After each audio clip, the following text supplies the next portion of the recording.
Welcome, my dear students. Welcome for my next video, third topic of History, Standard 9th, India's internal challenges. My dear students, here we are going to see what were the various challenges India as a country has faced, and how did we overcome these challenges. Now, these challenges were a major hindrance to our democratic system or to our democracy. Now, we will see in this lesson. Now, as it is said, in this chapter, we are going to learn about some internal challenges India faces. We shall also see some challenges like separatist movement, issues of Northeast India, Naxalism, communalism, regionalism. Now, when I speak of separatist movements, the very first thing comes to my mind is an incident which happened in Punjab, where they were asking for a separate country which is called as Khalistan. They wanted a separate country with all the Punjabi speaking provinces. Now let us go in detail. The unrest in Punjab. Akali Dal was the major political party in Punjab. In 1973, Akali Dal passed Anandpur Sahib Resolution. Now, they have passed Anandpur Sahib Resolution, and under Anandpur Sahib Resolution, there were following demands were made. Now, what were the demands? We will see one by one. First, Chandigarh should be made as a part of Punjab. That was the first priority. Second, the Punjabi speaking parts of other states should be included in the state of Punjab. Recruitment of the people from Punjab in Indian Army should be increased. Some autonomy should be given to the state of Punjab.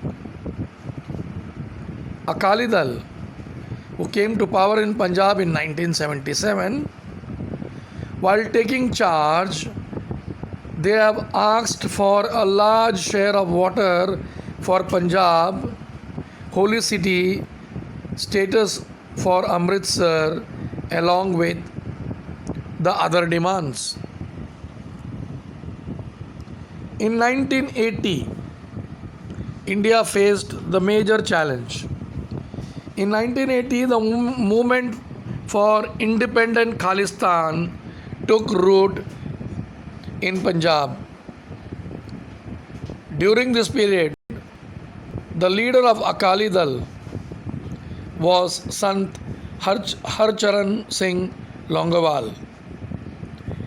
He used to direct his activists from Golden Temple to stage the protest.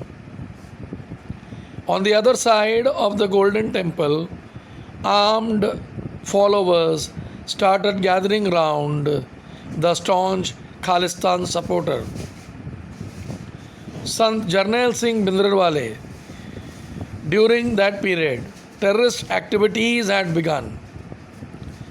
Bhindranwale was arrested in 1981. He was accused of the murder of the newspaper editor Lala Jagat Narayan. After this incident, the situation worsened. Due to this development, president's rule was imposed in Punjab in 1983. Bhindranwala went to stay at the religious place called Akal Takht. Bhindranwala and his followers captured Golden Temple and built a barricade of sandbags over there. And those sandbags were looking like a fort. This greatly disturbed the peace in Punjab. It was a major challenge to Indian democracy. Yes, my dear students. Now, when they were asking for independent Khalistan, this was a major challenge for India. Now, during that time, it was none other than Mrs. Indira Gandhi. She was a prime minister. So, she has planned an operation with Major General Kuldeep Singh Barar, and Operation Blue Star was conducted. Now we will see in detail what is Operation Blue Star. The main task of getting terrorists out of the Golden Temple was entrusted to Major General Kuldeep Singh Barar. On morning 3rd June 1984, the mission Operation Blue Star started. The operation ended on 6th June. In this military operation, the Indian Army functioned with great restraint. And the operation ended with the death of Bhindranwale, the other terrorists. In 1986, operation has been conducted against the terrorists in the Golden Temple once more. It was called as Operation Black Thunder. After this action was taken, the process of establishment of peace in Punjab picked up momentum. After the operation of Operation Blue Star and Operation Black Thunder, in Punjab, the peace in Punjab picked up momentum, and there was no more conflict between the government and the people. Now, we need to know what is expedition or military expedition. A military expedition taken up with a particular objective is called an operation.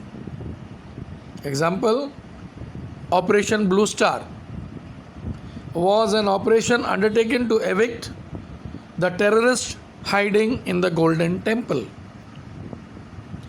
Now, my dear students, this is what has happened in Punjab. Now we are going to see the issues concerning Northeast India. Now, first we need to know which are the states which come under Northeast. Northeast consists of 8 states: Assam, Arunachal Pradesh, Manipur, Meghalaya, Mizoram, Nagaland, Sikkim, and Tripura.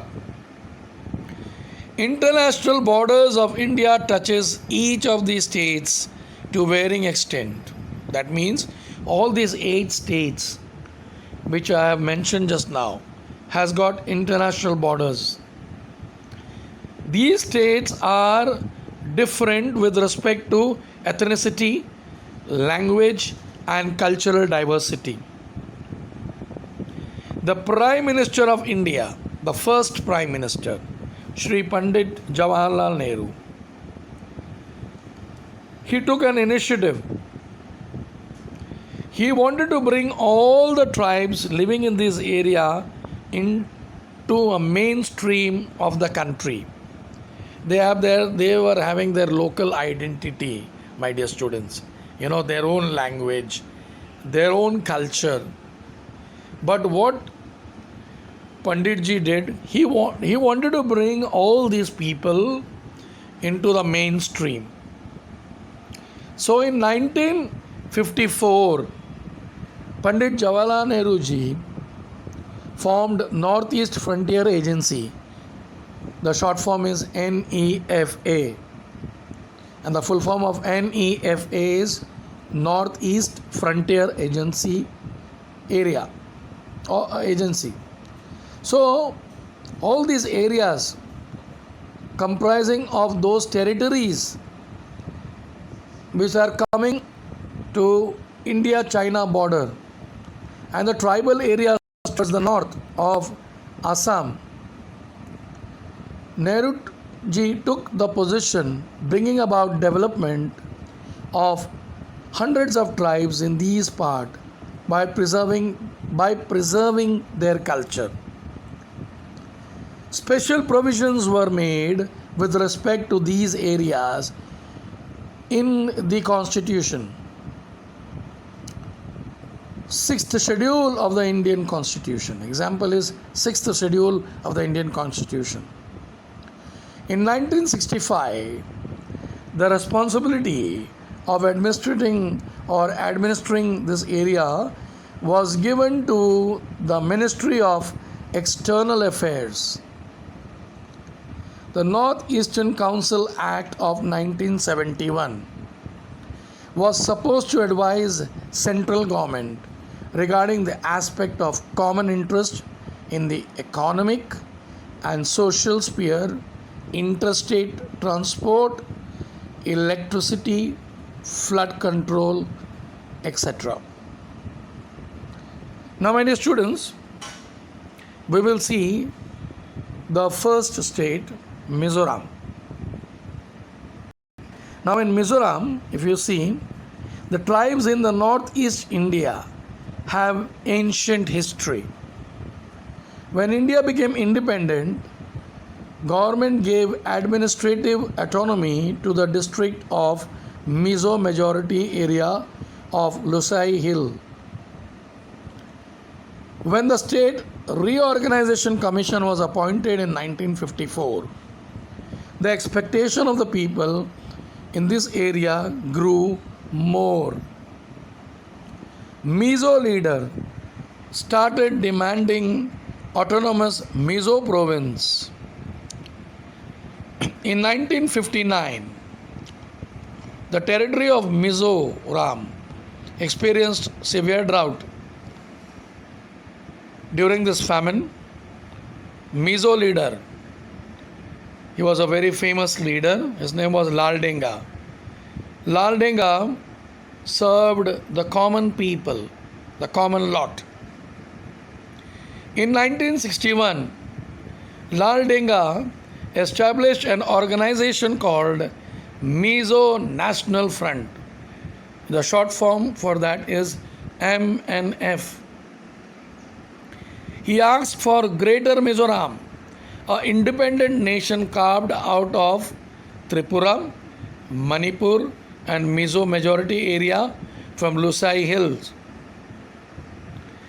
That means he wanted Mizoram as a separate state which should not be included with India. In March 1966, Mizo National Front announced the emergency of independent Mizoram. During that time, Mrs. Indira Gandhi, Prime Minister, Mrs. Indira Gandhi, handled the situation firmly and suppressed the rebellions. When the situation calmed down in 1972, the Mizo majority were given the status of Union Territory. In 1985, Shri Rajiv Gandhi had an agreement with Mizo National Front, and Mizoram was given the status of full-fledged state. Lal Denga became the chief minister of the state. So this is all about Mizoram. The next state which I am going to speak about is Nagaland. Now when I speak of Nagaland, the Naga tribes in the northeast is known as a martial tribe. The Naga tribes had settled in Eastern Himalayas, then the Naga Hills, border area of Assam and Myanmar. In 1946, some of the educated Naga youths established an organization called Naga National Council, NNC. The full form of NNC is Naga National Council. These youths wanted Nagaland to be a recognized state. They announced, NNC announced the establishment of Independent Federation of Nagaland. And in 1955, there were few skirmish happened between local Nagas and the soldiers of the Assam Rifles. Military action was taken to suppress this skirmish. Several rounds of discussion took place with the central government and Naga National Council.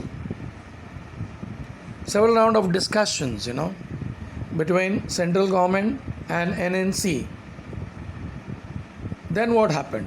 The government decided to give Naga majority territory as a status of union territory. The central government decided to give Nagaland or Naga territory as the union territory. And Nagaland was made full-fledged state on 1st December 1963 by putting together the Naga majority territory and a part of Hun Sen. Now, my dear students, we will see now the next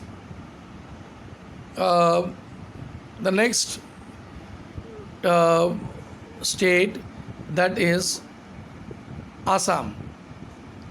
Now, when I speak of Assam, in 1983, there was an intense agitation staged by all Assam Student Union and Assam Gana Sangram Parishad over the question of nomination in Assam of Bengali migrants. My dear students, in 1983,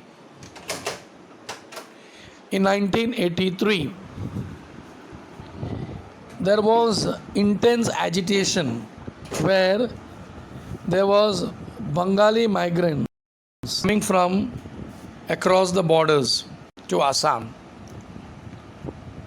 That was a main question raised by all Assam Student Union and Assam Gana Sangram Parishad.